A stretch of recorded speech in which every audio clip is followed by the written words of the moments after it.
Anyway, as you said, this is Buggy McLeod, my muy caliente esposa Misty Rains, and the Earl of Squirrel. There you go. All of you on screen right now. Yes, sir. We are coming to you from... let me get back to it. I'm out of practice, Coach. You know, you guys try to replace me, and I just lose all control. Yeah. But, hey, we're still here with the one-eye in the sky, NRN, Robber Wonder. There we go. Sounding good. I know my writing hasn't improved over there. All right, Coach, today we are flying high above Moundsville, West Virginia, where beautiful green foliage of pipeline winds through the hills like a long-awaited bowel movement, colon of Mother Nature. Yes, sir. A lot of that up there. Yes, sir. Well, traffic is heavy as new pipelines are being sewn into the ground like stitches in a Evander Holyfield's ear.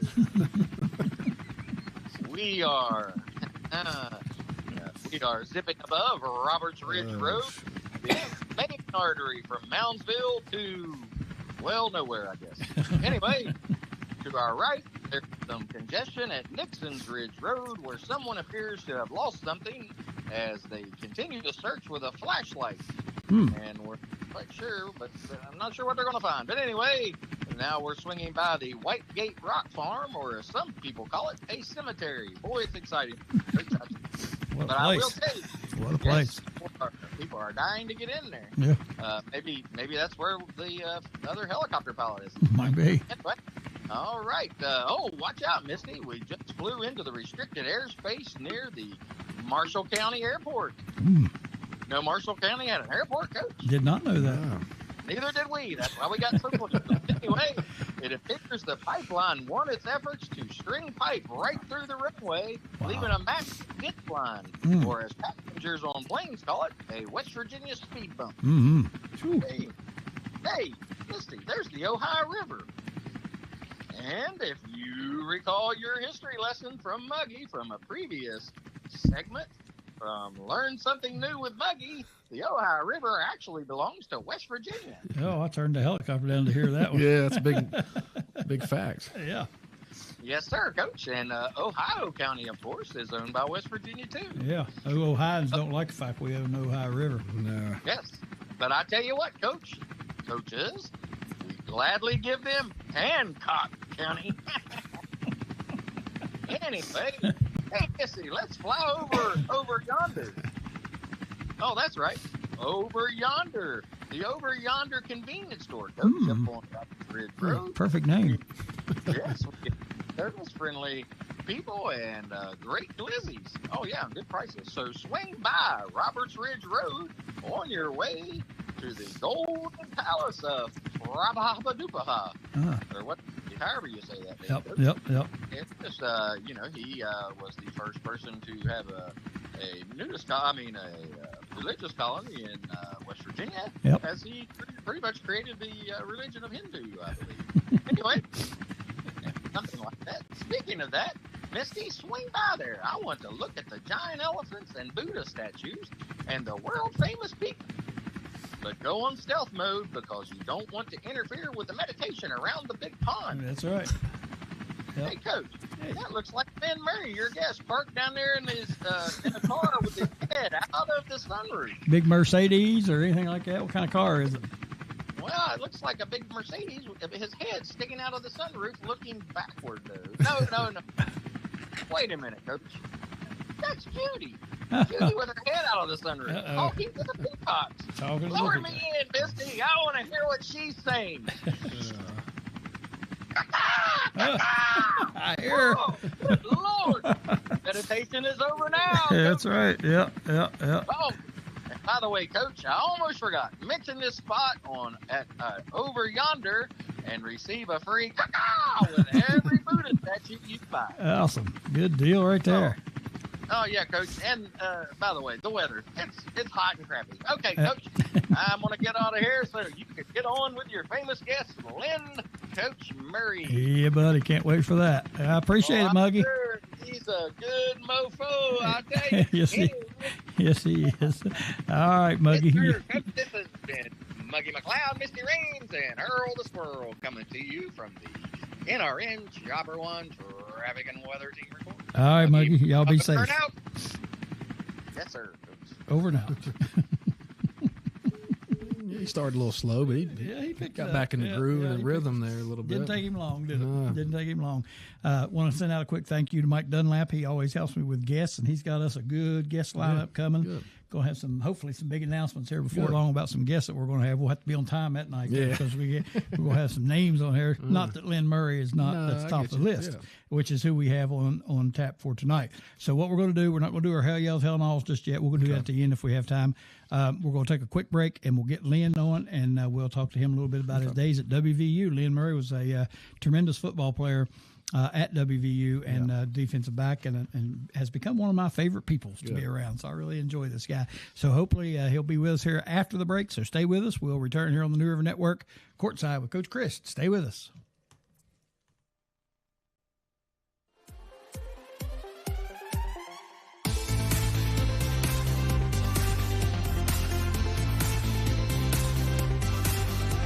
Reset Wrestling is coming to you every Thursday at 9 p.m. on the New River Network. See hard-hitting wrestling action from today's rising stars in independent wrestling. If you are a wrestling fan of any generation, let us introduce you to the hottest wrestling promotion in West Virginia. You can also join a live show at the Crossroads Mall. Retro Reset Wrestling is coming to you every Thursday at 9 p.m. on the New River Network.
Welcome back to the Courtside with Coach Crist Show. I'm Greg Crist. That's Jason Blankenship coming to you from McGuffin's Mystery Hole out on Gatewood Road tonight in the studio, and we appreciate our guests for joining us.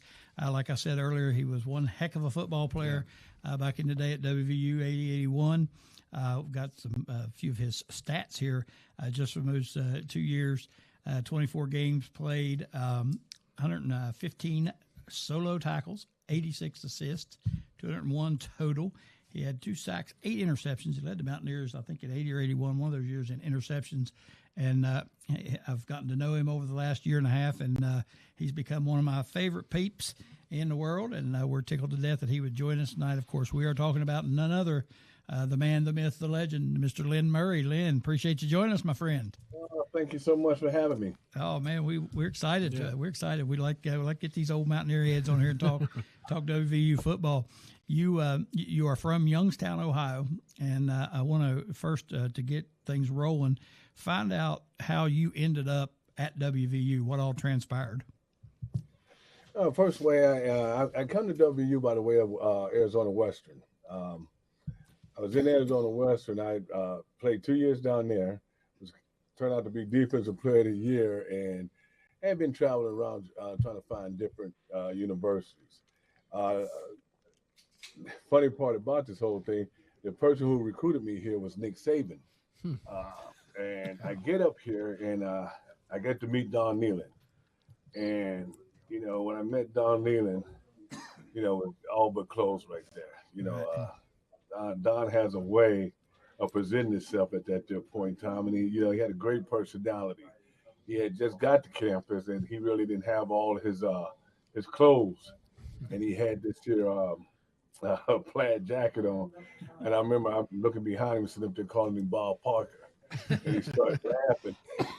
Started laughing. I'm like, okay, I can deal with this here guy. And told him that I would like to come to West Virginia. And, came to West Virginia. So he a lot of people like to hear when we have former Mountaineers on, they like to hear what it was like playing for Coach Needham, what kind of person he was, what kind of coach he was, how he treat you guys, et cetera, et cetera. I tell you, he treated us well. Needham always treated us very, very well. Tough coach, tough. He was tough, but he was fair. He loved his guys. As Neyland, you always wanted to play well for Neyland. My thing was, he just had a bunch of assistant coaches that were great. Right. I know my assistant coach, Bill McConnell, was I used to call him Deputy Dog because the way he walked. But he was a little short guy that was tough as nails. And Neyland, I remember Neyland was just a really fair guy. I remember when I come here, he said to me, he said, I don't care how long it takes you to graduate, right. You'll be come to school here. And I remember I'm like, yeah. And I remember after I finished, called him back and said, I'd like to finish school. And he said, we're going down there, and check in. I said, okay, all you got to do is go register. And I'm like, yeah, he was a man of his word. Always held his word. Right. Always held his word. Man of his word. Yep, we hear that a lot from former players. You played 2 years at WVU, and I'm old enough to remember you playing. I'm not old as you are by any stretch, but I am old enough to remember when you played. And you were a dog. Excuse me. Did you say as old as I am? That's exactly what I said. I'm going to tell you what. A little older than you, yeah. But I ain't got that gray hair. Well, this gray hair is what this demonstrates. This gray hair is wisdom. Oh, okay. When you're got a lot of wisdom, that hair turns quick. But anyway, I had the pleasure of watching you play, and I, of course, watched highlights since I got to meet you. As a matter of fact, yesterday I was watching some of them, and I want to ask you about some of the highlights of your your time at WVU. I know, of course, the one that stands out, the big interception in the Peach Bowl against Florida. That I'm sure that stands out. But what are some of the highlights of your time at WVU? I think one of the highlights probably must have been when I first got here. I think my first interception, I think, was against my first and second interception from here was against Temple. But it reminds me of my highlight. I think it would be against Richmond. I got knocked out. It was one funny story. We play in Richmond. And I'm like, well, it's not a really good big school, It's like Richmond, yeah, we ought to beat them, So I come out the game and I want to look good, so I ain't got my elbow pads on. I just want to look good in my uniform. In the first series, guy come across the middle, and I come up real hard. And when I went to hit him, free safety, Cedric King hit him from the back.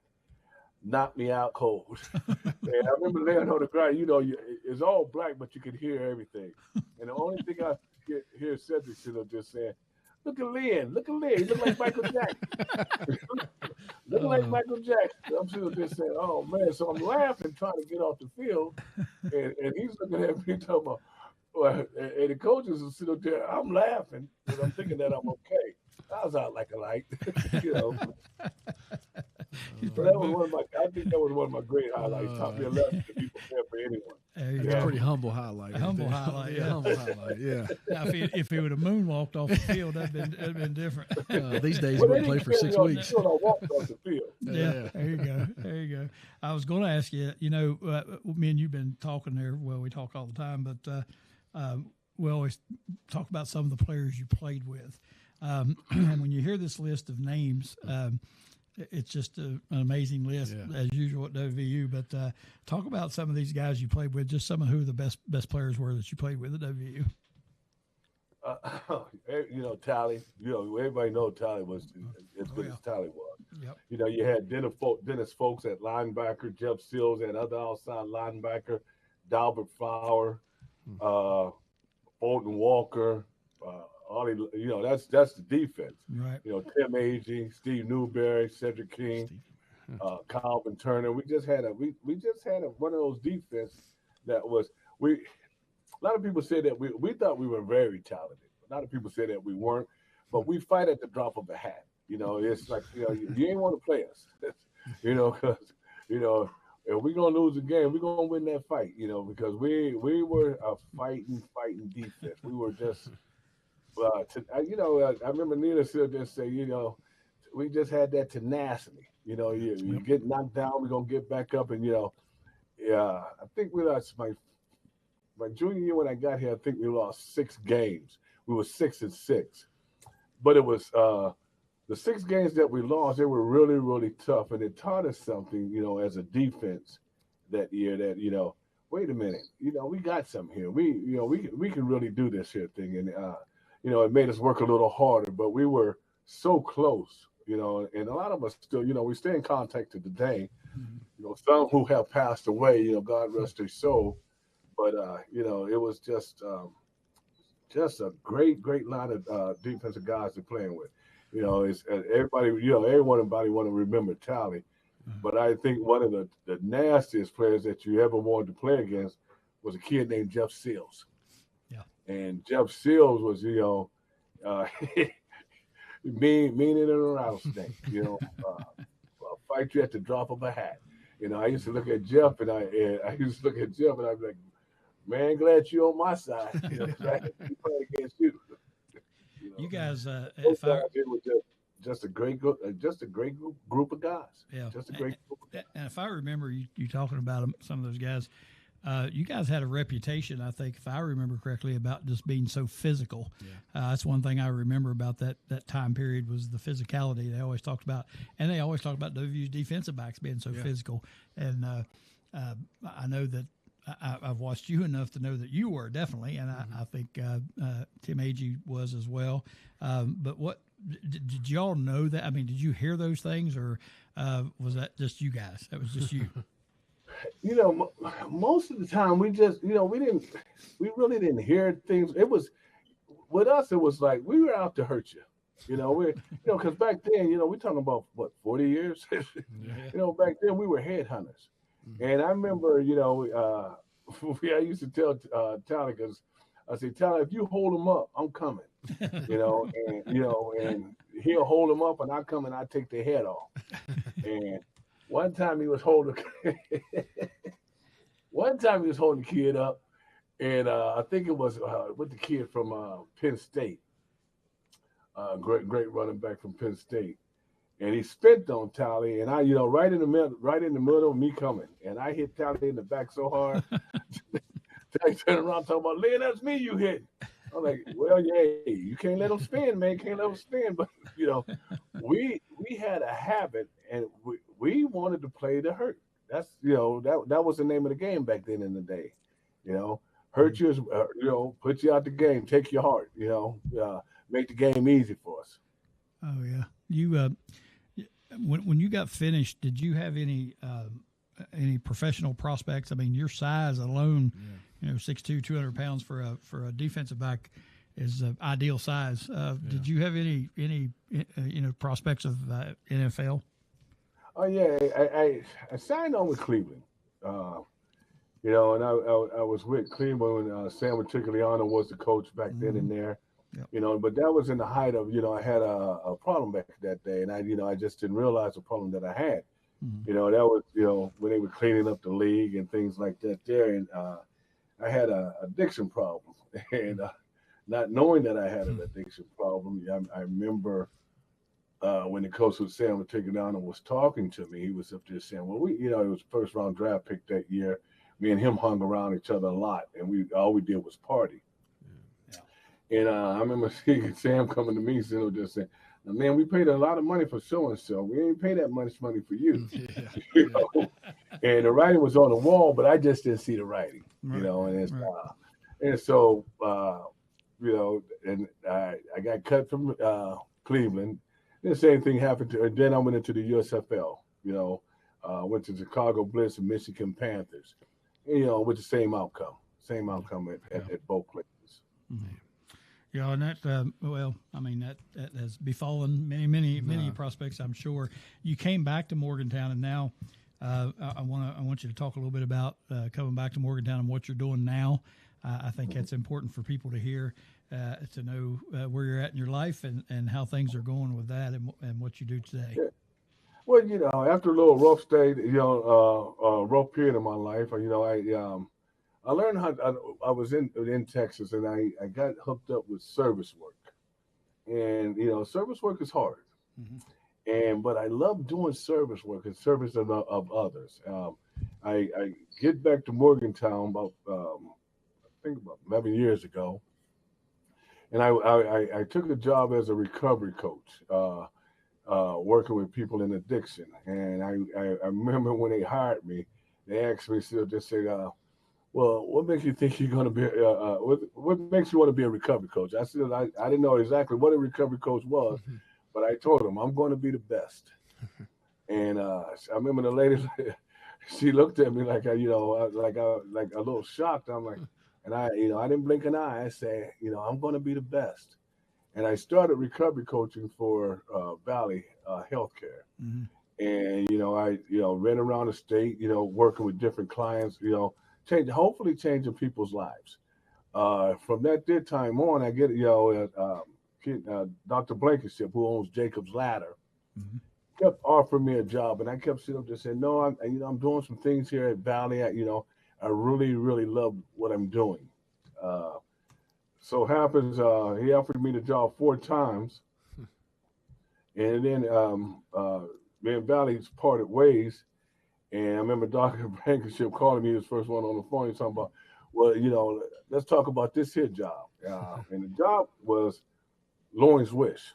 And Lawrence Wish is Lawrence Wish Triage Center. And Lawrence Wish was something that we were talking about at Valley, which me and a couple other guys wanted to do because we thought it was a big need for it. And here I am, get a call, and they want to do the same thing that we want to do. I always say God always works in mysterious ways. And here I walk into this here, and I work at hired me as the director of Lawrence Wish Triage Center here in Morgantown, West Virginia. But we work the whole state.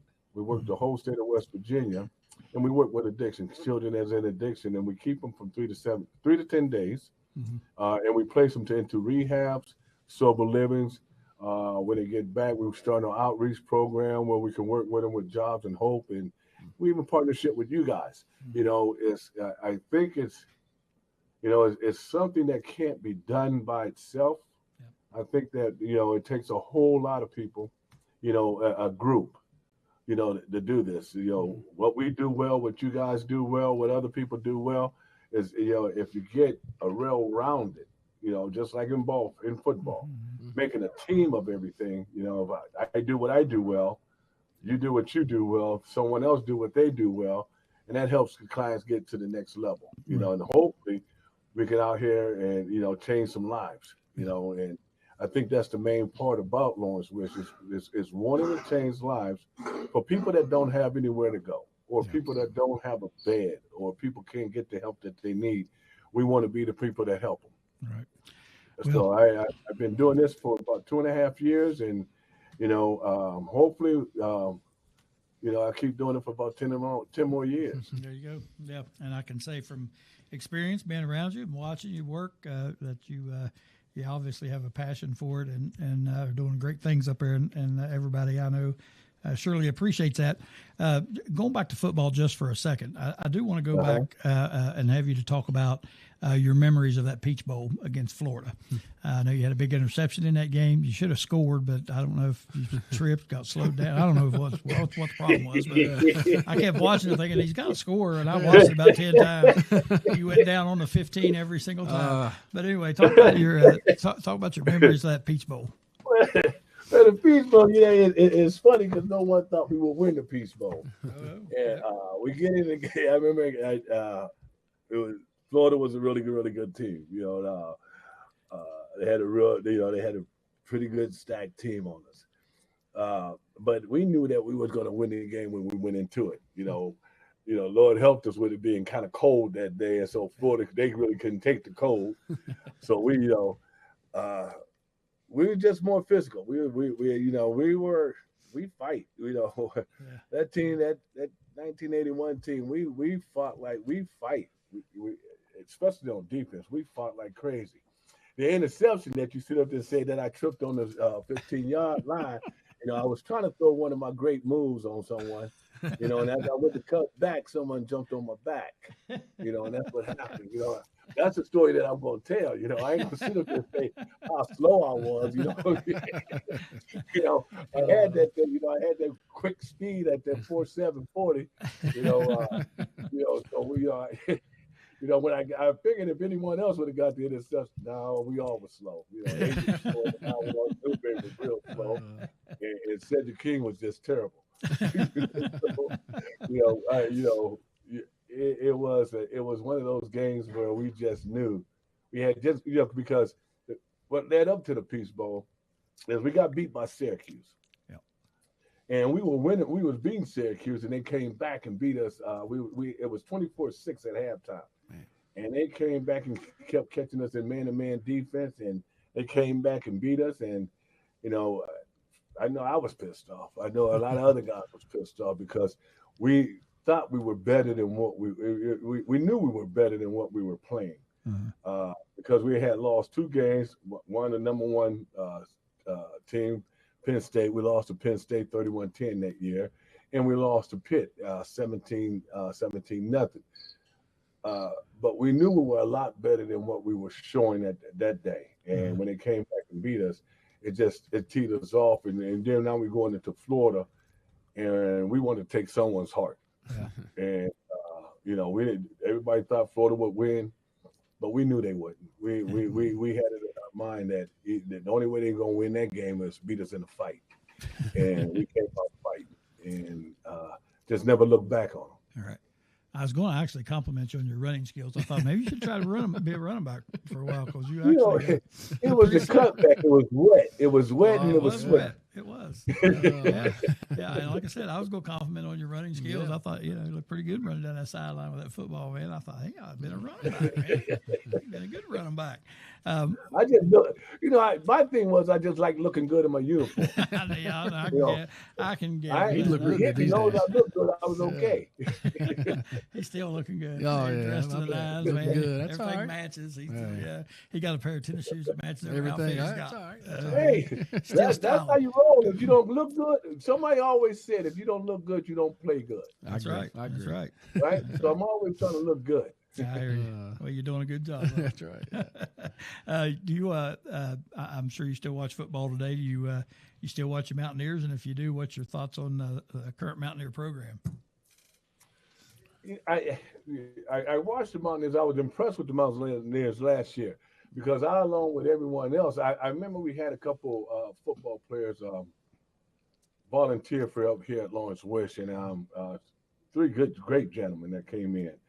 And I remember when they was picked to finish last. Yeah. And I remember in here talking about, say, how you get picked to finish last? And I said, how did that make you feel? Yeah.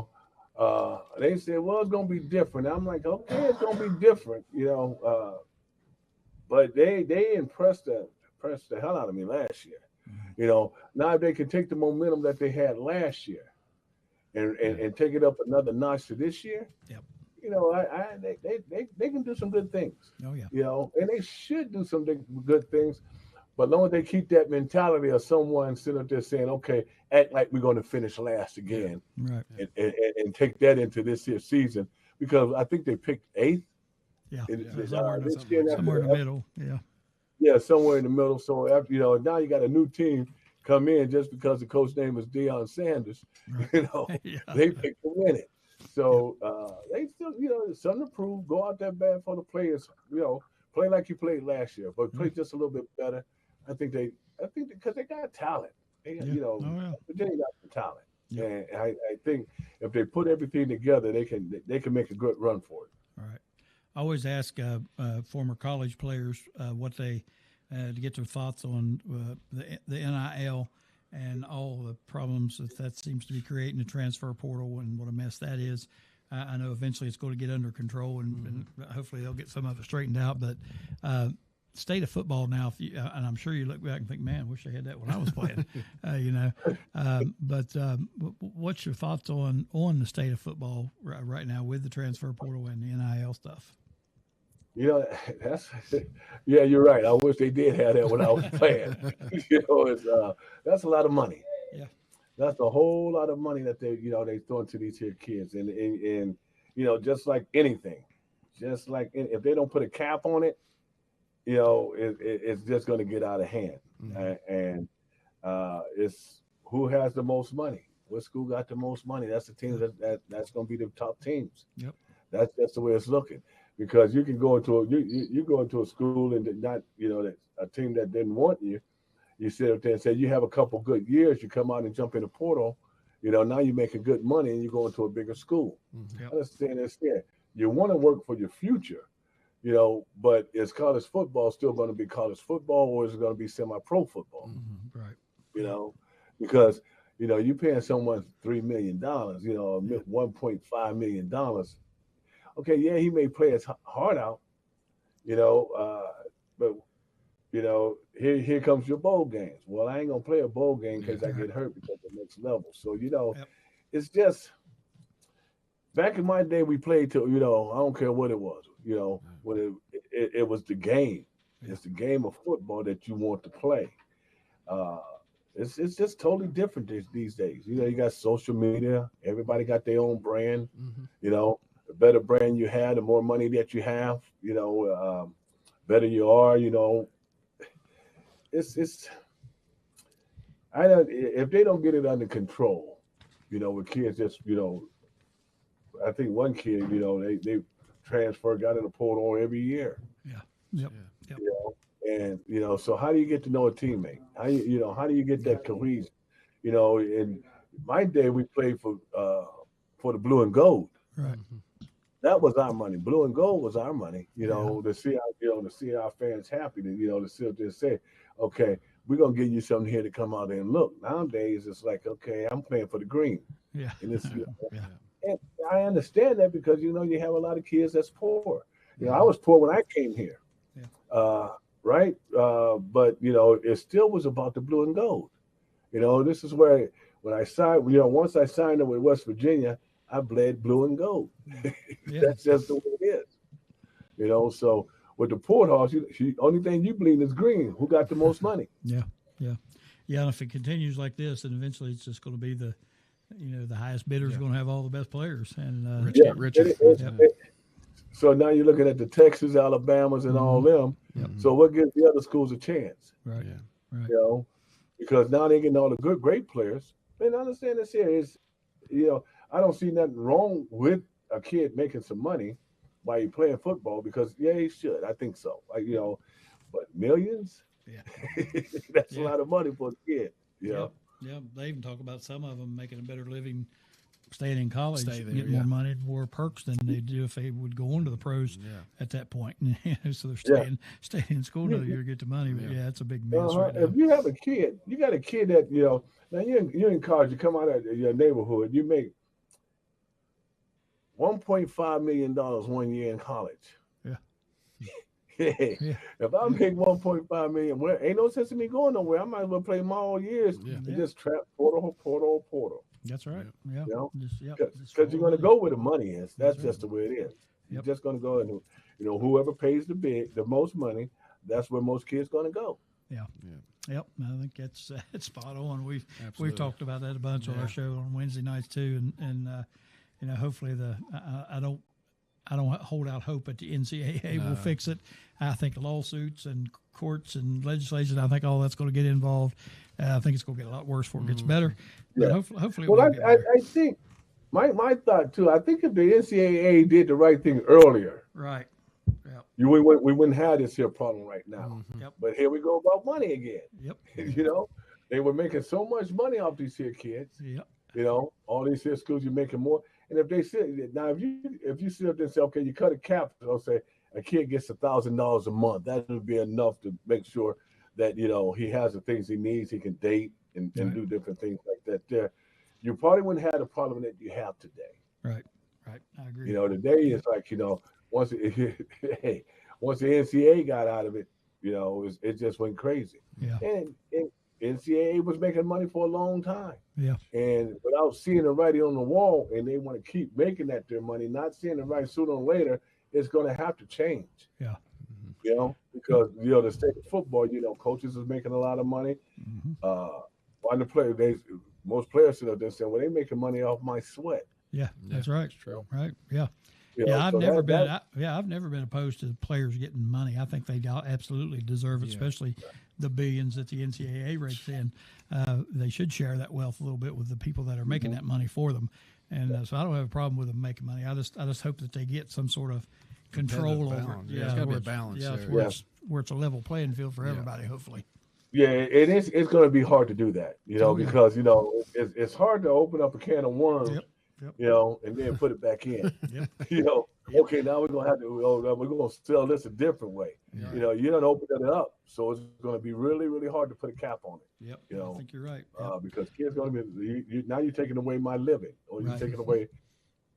It becomes a whole lot harder. Yeah, absolutely. Yep. You're right. The horse is out of the barn. It's gonna be hard to get him back in there. All right. Now, before we get out of time and I have to let you go. I do a little segment on here I call Shoot to Three, and that, of course, comes from my basketball coaching background. And what I do is I ask you 3 rapid-fire questions, and if you don't answer them in a timely fashion, and I'm the judge, and you owe me $50 per question. If you answer them on time, then we're all square. So I'm going to ask you three questions. Well, you paying me. Okay. Well, based on our budget here at the network, I'll have to write you a check. Rain check. All right, here we go with the Shoot to Three questions. Number 1, you got to die. Other than old age, you get to pick the way you go out. How you going to go? For real? It's the game. How I want to go. Now, we know each other for a while. You know how I want to go now. I don't know if I can say that. I told somebody the other day, we were talking about this, and I said, Owen Smith gave me an answer that we couldn't beep it because we're live. And, he talked about doing something with another person and having that big one right on the spot. And I said, Lynn Murray will be the next one you watch and see. Yeah, all right, yeah. So we get you. You don't have we can read between the lines. That's right. You don't have to say anything else. Yeah, you don't have to say anything else. All right. Question number 2. Let's move right along. Question number 2. They're going to make a movie about your life. Who's going to play the lead role as Lynn Murray? Denzel Washington. That's solid. That's solid. Yeah, I love some Denzel. That's perfect, too. He can pull it off. Oh, I guarantee. He can pull it off. They kind of resemble each other a little bit. You're tall, muscular. Yeah, that's right. Yeah. All right, question number 3. If nobody knew you and you were coming out on Mountaineer Field to a walkout song, we need you to sing a few bars of what that song would be. Shucks, man. What's that there song? Dog. Here comes Dog. DMX. DMX. Yeah. When we come out, that's just, hey, if ain't no dog in you, ain't no sense of going out there, man. There we go. That's awesome. Awesome. That's some of the better answers. That's good. Yeah, that's good. He was good. Lynn, buddy, we appreciate you taking a little bit of time to spend with us for the show. Much appreciated, and we'll do this again for sure. All right. Thank you so much. I appreciate you. All right, Lynn, you take care, buddy. All right. Have a great evening. Hey, one more thing before we go. I got a caller. I got a caller that'll be calling in as soon as we hang up. Or I'll have to call him probably, but I've already got his name. He's on hold. His name is Bobby Boucher Nealon, and he said he was the water he was the water boy during the 80-81 season. So you may want to tune in and check him out too. All right, sounds good. All right, buddy. Sounds good. All right, take care. All right, do the same. All right, bye-bye. Lynn Murray. Yeah. What a player. Yeah. What a guy. He's a hoot. I tell you. I think he's talking about Kurt Warner at Penn State. I think he was too. Yeah, that's big time. Yeah, that's big time. And I meant to say that, and then I lost. Yeah, he kept going, but that's good stories. Yep, that is. He was. He's a good football player, man. Yeah. He's a fun dude, though. He's a fun guy to be around. Absolutely. Quite a hoot. All right, let's get a quick break in. When we come back, we'll get our guest caller on before we wrap things up here tonight on the New River Network. You're watching the Courtside with Coach Crist show. Jason Blankenship, Greg Crist. We shall return.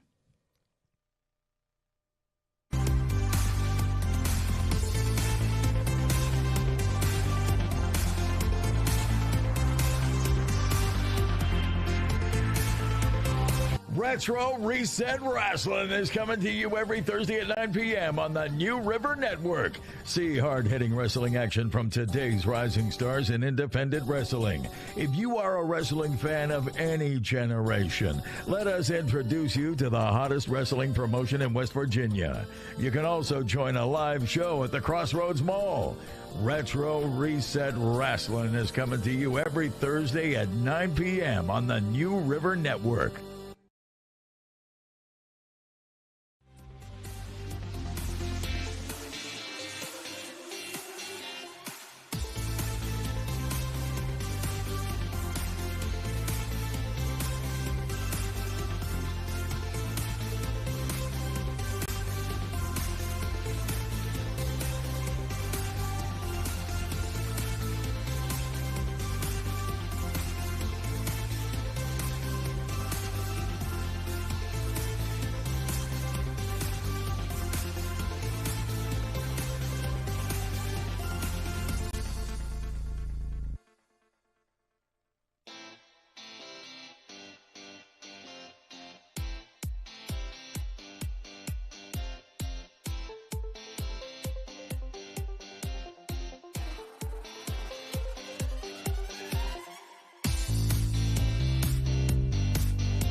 Welcome back to the Courtside with Coach Crist show. Greg Crist, Jason Blankenship, coming to you live from McGuffin's Mystery Hole here at the NRN studio out on Gatewood Road. We had a great guest just now, Lynn Murray, former WVU football player, 80-81, heck of a ball player. Mm-hmm. And now we've come across with a guest caller who also was working with the Mountaineers during that time period in 80 and 81.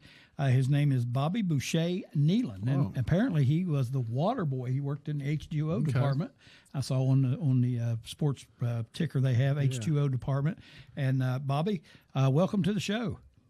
Yes, Coach. As you said, this is Bobby Boucher Nealon, and I'm a first-time caller. Oh, first-time caller. You caught me off guard with that. Let me find yes, your. I thought I would. Let me find your sound. There you go. There's your first-time caller sound. Good. Thank you very much, Coach. Yeah. I was really calling and wondering if you and that Coach Blank needed the services of a highly skilled assistant specializing in the precise control of high perspiration in the form of a beer beverage engineer. Ooh, sound good to me. It's been hot, so yeah. It has been hot. Yeah, I think I'm ready. Yeah. As I unfortunately watched your earlier interview, you seem to be exhibiting the very serious symptoms of the dehydration. You're right. And, yes. So with your sweaty armpits and beaded foreheads and the appearance of some bean dip under your man breast, and I believe that there actually is some bean dip under Coach Blank's beard as well. Probably is. Yeah. A little bit, But anyway. That might be the liquor shots we've been taking. Yeah, could be. I did call for a reason, though, Coach. Okay. Yes. See, I'm actually calling because, you had obviously one of the former Mountaineer Pretty Goods on your show tonight. Mountaineer Pretty Goods. Yeah. Yes. Might need to make a list of those. Yes. And I was referring to Muggy McLeod. Oh, okay. Yes. Okay. Yes. All right. Yes, You tricked was us. trying to make Yeah, he did. No, Coach. Actually, you had the second best West Virginia football legend on your show tonight. Okay. Yes. Mr. Dennis Cornwell. Yes. Oh, yeah. Dennis. I forgot about Dennis. Yes. I was trying to make another joke. The Prince is a legend, but he is a football legend of the parking lot, I believe. Yes, he is. Yeah, of ticket scalpers. Yes, he was. Yes. Actually, he sold virtual tickets before virtual tickets were a thing. Yes, he did. A lot of people stuck outside. Yes, they did. Yes, they did. Anyway, Coach, seriously, I of course am calling in regard to who I meant to say earlier was Mr. Lynn Murray. And, yes. And so, he of course was a tackling machine. Yes, he was. And so, but I do want to tell you some actual true stories because as expected, Mr. Murray, he exaggerated. Right. And so, so I want to tell you some actual true stories from back in the day, back in the 81 era, when Mr. Murray was actually young and actually fit and good looking. Yeah. And so, things change. But anyway, Coach, so I once saw Mr. Murray lose his pants while returning an interception, and he scored a touchdown. Wow. So then I think he ran on out of the stadium and all the way to Osage bare ass. Oh, goodness gracious. Yes, he did.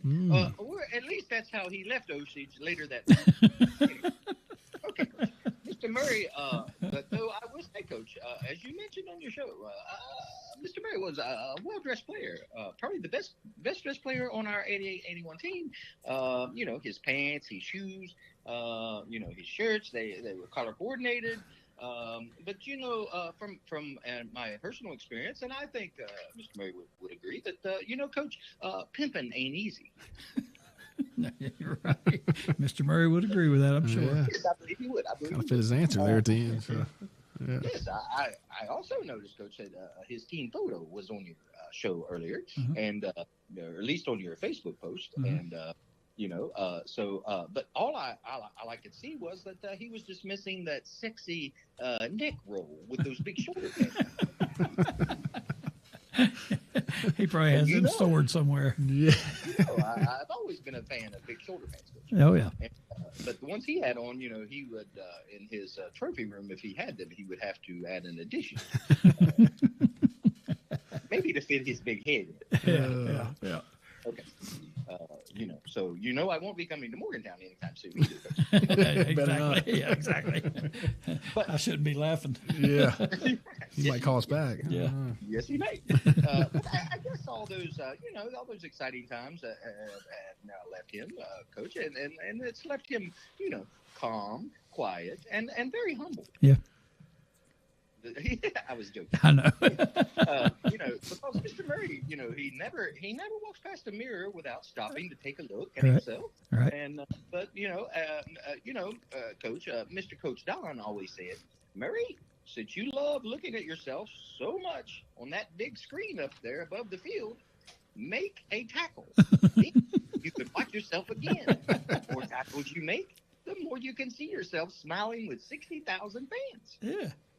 Worked. And he's still smiling today. Coach. Yes, sir. It worked, and he's just still smiling. You're right. Yeah. Yes, he did. Yep. Tackling fool. That was tackling field. And he was a tackling fool. Yes, he was.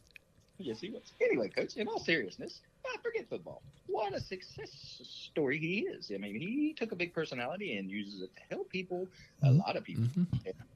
But he is still slightly discourteous to me. Uh-oh. And he occasionally calls me a mofo. And do me a favor. When you see him, Mr. Murray, you give him a big kiss on the mouth. I'll think about it. Yeah. You do. Tell him I'll show him my boobies. Like Vicky Valancourt. He'd probably do it for that. Oh, okay, Coach. Even though my mama says that he's the devil, I still love him very much. Yes. And now you know. Yes, we do love Lynn Murray very much. Yep. Okay, Coach. Now I'm going to go on and become a man. All right. You do that. If you need any help with that, call Lynn. Yes, I will send you a picture. Oh, okay, please do. All right, Bobby. You sound like a chicken. We will. I didn't hear that last part, Bobby, but we'll. Keeps interrupting. We'll have you back again, and when we get Lynn back, we'll have you back with him at the same time. Yeah, I agree. I like that. Yep. How's that, Bobby, are you there? Dehydrated. Bobby has dehydrated and left the building. Back in the 80s, they didn't let you get water breaks, so Bobby was probably rude to Lynn back then. I bet he was there. Yeah, you can't have no water. No. No water for you. One drink a day and a salt tablet, That's probably. Right. That's right. All right, we appreciate Bobby Boucher Nealon. He was the head of the H2O water department at WVU in 1881, back when Lynn Murray was a football player there. Well, Blank, what a mess. A good mess, though. It was a good mess. Yeah, All right, we enjoyed it. Yep. No matter how bad it was, we still enjoyed it. We appreciate everybody tuning in and watching tonight. We hope you enjoyed it. We hope you enjoyed our guest. We thank him, Mr. Lynn Murray, for joining us. Much love to him. Absolutely. Does a great job up there at Lawrence Wish in Morgantown. What he's doing now is probably better what he's doing on the field. Oh, so I guarantee absolutely. you. Guarantee you. People need to get online and check it out. Absolutely. Good stuff going on up there. All right, for Blank. We don't know where Gorby's at. Yeah, we'll find him. We'll find him eventually. Give you an update on him as soon as we find out some information. Yeah. So we appreciate everybody for tuning in tonight. You've been watching the Courtside with Coach Crist show on the New River Network. We'll look forward to seeing you again next Thursday night. Good night, everybody.